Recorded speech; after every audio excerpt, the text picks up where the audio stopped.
India China നയതന്ത്ര ബന്ധം കൂടുതൽ മെച്ചപ്പെടുത്താൻ ധാരണ. ഇരു രാജ്യങ്ങളും നിർത്തിവെച്ച നേരിട്ടുള്ള വിമാന സർവീസ് പുനഃസ്ഥാപിക്കാൻ ധാരണയായി.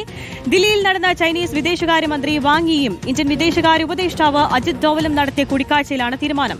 ടൂറിസ്റ്റ് വിസ വീണ്ടും നൽകി തുടങ്ങാനും ധാരണയായി. അധികം വൈകാതെ ചൈനീസ് പ്രസിഡന്റ് ഇന്ത്യ സന്ദർശിക്കും. അപർണ കാർത്തിക് നൽകും വിശദാംശങ്ങൾ. അപർണ, ബന്ധം കൂടുതൽ ശക്തിപ്പെടുത്താനുള്ള തീരുമാനങ്ങളിലേക്ക് അതിർത്തി തർക്കം ഉൾപ്പെടെ പരിഹരിക്കാൻ ഒരു സമിതിയെ നിയോഗിച്ചുകൊണ്ടൊരു തീരുമാനത്തിലേക്ക് എത്തിയിരിക്കുന്നു. എന്തൊക്കെയാണ് മറ്റു വിവരങ്ങൾ? അതിർത്തി തർക്കത്തിലാണ് സംഭാഷണം നടന്നതെങ്കിലും അതിനുശേഷം ഇന്ത്യ ചൈന നയതന്ത്ര ബന്ധം കൂടുതൽ മെച്ചപ്പെടുത്തുന്നതിനുള്ള നീക്കങ്ങളാണ് നടക്കുന്നത് എന്ന് വേണം മനസ്സിലാക്കാൻ. പ്രധാനമന്ത്രി നരേന്ദ്രമോദി ചൈന സന്ദർശിക്കും. അതിനുള്ള ഔദ്യോഗിക ക്ഷണം ഇന്ന് ചൈനീസ് വിദേശകാര്യമന്ത്രി വാങ് യി അദ്ദേഹത്തെ കണ്ട് നൽകുകയും ചെയ്തു. അദ്ദേഹം അത് സ്വീകരിക്കുകയും ചെയ്തു. ഉടൻ തന്നെ ഉച്ചകോടിക്ക് മുൻപായി തന്നെ ചൈന സന്ദർശിക്കും എന്നുള്ള തരത്തിലുള്ള മറുപടിയും ലഭിച്ചിട്ടുണ്ട്. അതുപോലെ തന്നെ ചൈനീസ് പ്രസിഡന്റ് ഷീ ജിൻപിങ്ങിനെ ഇന്ത്യയിലേക്ക് ക്ഷണിച്ചിട്ടുണ്ട്. അദ്ദേഹം ഉടൻ തന്നെ ദില്ലിയിലേക്ക് എത്തും.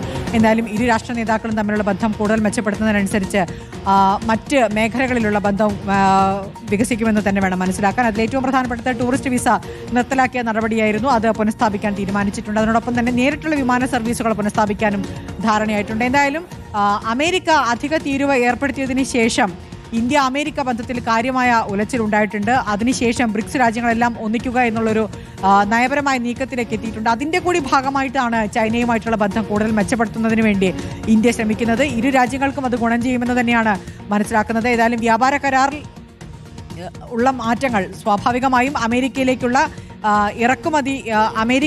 കയറ്റുമതി കുറയുന്ന സാഹചര്യത്തിൽ അത് മറ്റ് രാജ്യങ്ങളിലേക്ക്, പ്രത്യേകിച്ച് ബ്രിക്സ് രാജ്യങ്ങളെ കേന്ദ്രീകരിച്ചുകൊണ്ട് ആ മേഖലയിൽ കൂടുതൽ വിപണി കണ്ടെത്തുക എന്നുള്ളൊരു ആശയം കൂടി ഇന്ത്യക്കുണ്ട്. അതിന്റെ കൂടി ഭാഗമായി വേണം ഈ നീക്കത്തെ കാണാനെന്നാണ് മനസ്സിലാക്കേണ്ടത്. വ്യക്തമാണ്. അപർണ കാർത്തികയാണ് ഇന്റർനാഷണൽ ഡെസ്കിൽ നിന്നും വിശദാംശങ്ങൾ നൽകിയത്.